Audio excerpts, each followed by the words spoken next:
사회학적으로 우리가 평생 동안 우리 주변을 거쳐간 사람들은 대략 평균적으로 17,500명 정도가 된다고 합니다. 그 중에 3,500명 정도는 우리가 한 번 정도 이름을 불렀다라고 합니다. 이 파레오 법칙이라고 하거든요. 80대 20, 100 중에 20 정도는 우리가 이름을 부를 수 있었던 정도. 그 중에 우리가 평생 그래도 친하게 이 사람은 나하고 그래도 좀 가깝다라고 이야기할 수 있는 사람들의 숫자는 250명이라고 이야기를 합니다.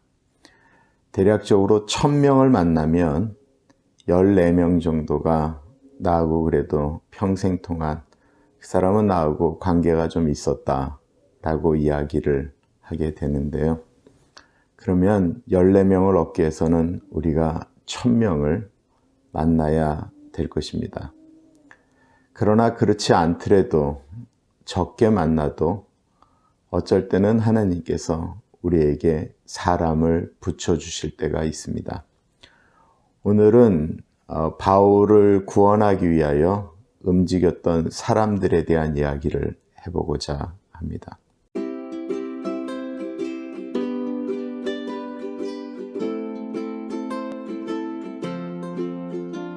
사내들인 공의에서 사도 바울이 예수 그리스도에 대해서 증거하자 큰 소동이 또다시 일어나게 되죠.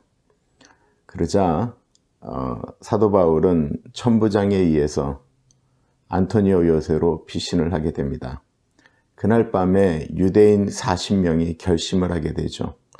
사도 바울을 죽이기 전에는 우리가 먹지도 마시지도 않겠다라고 이야기합니다.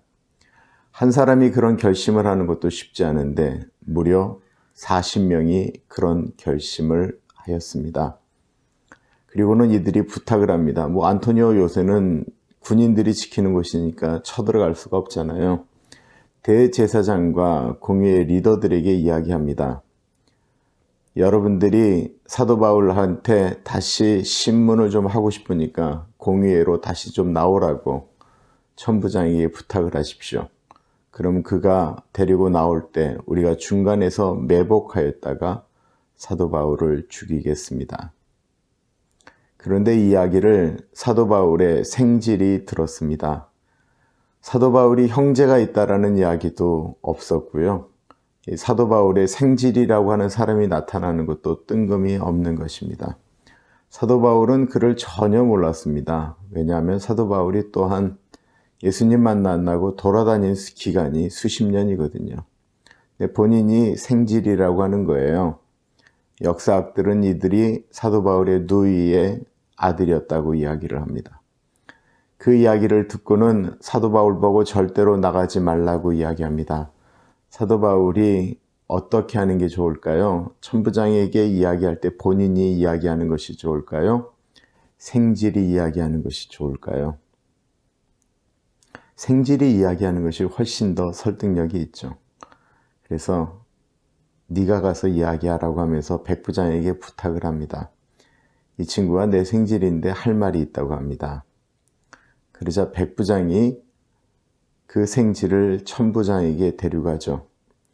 그러자 천부장이 너 좀 조용히 나를 따라오라고 이야기하고는 주변에 있는 백부장들을 없는 상태에서 이 생질의 이야기를 듣습니다. 왜 그랬을까요? 당시 백부장들이나 이런 사람들이 돈을 좋아했기 때문에 어떤 돈을 받으면 정보를 흘렸거든요.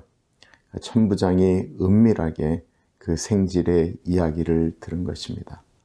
그리고는 그날 밤에 이 천부장이 무려 470명의 군사를 동원해서 사도 바울을 조용히 예루살렘에서 가이사랴 빌립보로 보내는 특급 작전이 이뤄지게 됩니다. 생각을 해보세요. 갑자기 사도 바울을 돕는 사람들이 나타난 것입니다. 전혀 몰랐던 생질이 갑자기 나타나고요. 천부장이 사도 바울을 돕는 일에 그렇게 애쓰고 노력하였습니다. 뜻하지 않았던 사람들입니다. 저에게도 그런 경험이 있습니다. 저는 심장마비가 온 적이 몇 번 있는데요. 건강했거든요. 그래서 그를 인정하지 않았습니다. 검사를 여러 번 받았는데도 아무렇지가 않았어요. 근데 어느 순간에 그것을 의심한 한국 의사가 있었습니다. 세뮤엘 정이라고 하는 의사 선생님인데요. 그분이 갑자기 나를 못 나가게 하는 거예요. 제가 그 다음 주에 아르헨티나 선교가 잡혀져 있었기 때문에 제가 선교 갔다 와서 다시 검사를 하겠다고 했더니만 이분이 밖에서 문을 걸어 잠그고 저를 못 나가게 했습니다. 그분 아니었으면 저는 어떻게 보면 비행기 안에서도 죽을 수가 있었습니다. 더 아쉬운 건 그분은 저 그렇게 하고는 그 병원 떠났어요. 제가 좀 더 이제 큰 병원에 입원을 하게 됐는데 월요일부터 검사를 하는데도 목요일까지 아무런 이상이 없는 것입니다. 그런데 77세 된 백인 할아버지 의사예요.